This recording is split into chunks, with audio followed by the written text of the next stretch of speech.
It was an 18-year fight led by a Vanderbilt doctor and soldiers from Fort Campbell. And today, Gulf War veterans are benefiting from that struggle. Good evening. I'm Vicki Yates. And I'm Rory Johnston. Thanks for being with us. Investigative reporter Ben Hall has followed the battle over burn pits for more than a decade.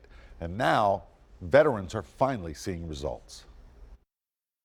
The VA is seeing a dramatic increase in those applying for health care benefits as a result of the PACT Act. It was signed into law in August and is the largest expansion of health care benefits in military history. But many impacted still have questions. I had a blast being a soldier. 65-year-old Jimmy Williams was deployed 4 times to Iraq, overseeing helicopters for the 101st Airborne.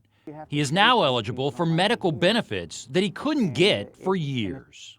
And it's taken over 15 to 18 years to get there. And all the evidence has been there for years.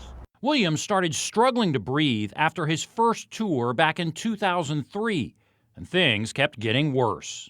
I was gagging, throwing up blood. I couldn't hardly breathe, couldn't hardly run. But Army doctors could not find anything wrong with him. The doctor at Fort Campbell said, "You need to go see Dr. Miller." We saw our first patients in 2004. They were referred from Fort Campbell with unexplained shortness of breath. We first interviewed Dr. Robert Miller a few years later when he was diagnosing soldiers with permanent lung damage. You came up with the answer, but they didn't like the answer. I think that's right. Dr. Miller was finding the lung damage by ordering a controversial test, a lung biopsy, that showed the small passageways in the lungs badly damaged. But he told us in 2012 the Army did not like what he found. The Department of Defense has not embraced this issue. That year, the Army stopped sending soldiers to him and criticized his findings. They started using other doctors who could not find anything wrong with the soldiers' lungs. Why do you think they stopped sending them to you?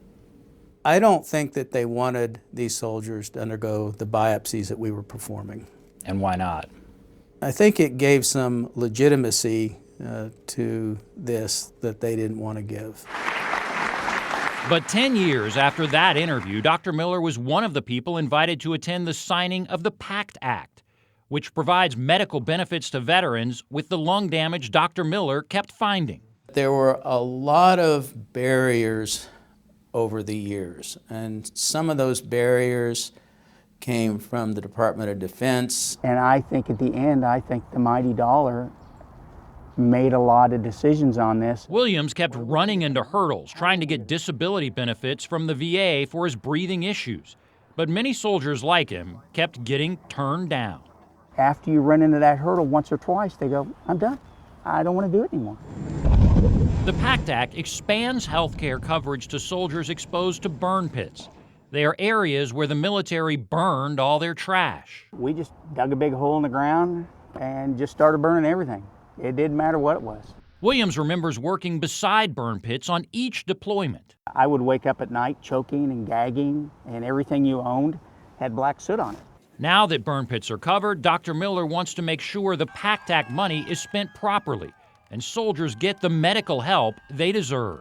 I have a whole new perspective for military service that I never had before this. After 18 years of fighting on this issue, even testifying before Congress together, the doctor and one of his early patients still keep in touch. I feel honored and privileged to work with Dr. Miller and what he's done for us, and never ever quit. Dr. Miller compared burn pits to the Agent Orange exposure from Vietnam. He said that took the military 40 years to recognize. Burn pits just took 18, so 22 years better. Ben Hall, News Channel 5 investigates.